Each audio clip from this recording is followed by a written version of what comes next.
Society loves labor so much, and yet simultaneously hates the workers who provide that labor. We talk about waiting tables as if it's a euphemism for having failed at life. But going out to eat is one of the most favored luxuries. Being wined and dined is an expectation of the wealthy.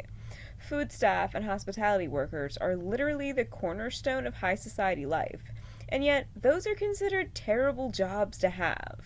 We prize the labor, but never the laborer.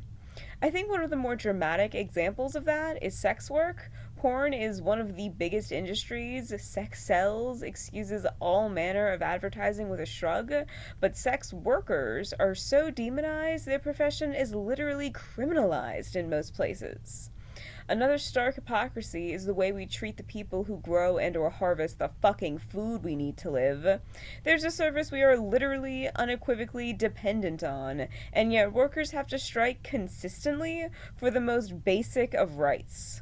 That's the grand disconnect capitalism creates in our minds. A separation between the product of labor, be it a service or material production, and the human beings that actually do those things. Capitalism doesn't just siphon the surplus labor value from workers, it also separates consumers from the real essential workers in our communities.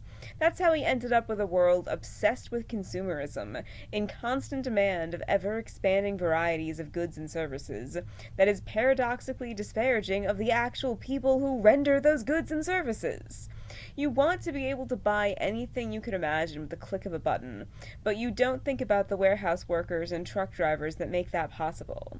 That isn't accidental. It's easier to exploit a disjointed and alienated labor class.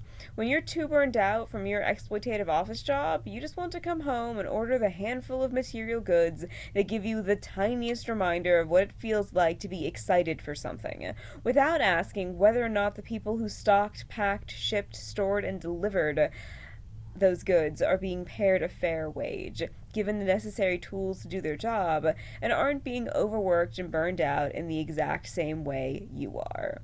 It becomes a self perpetuating cycle.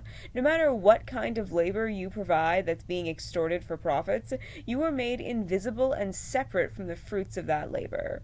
So consumers can placate their existential dread with the products of your labor without ever realizing your plight is connected to theirs.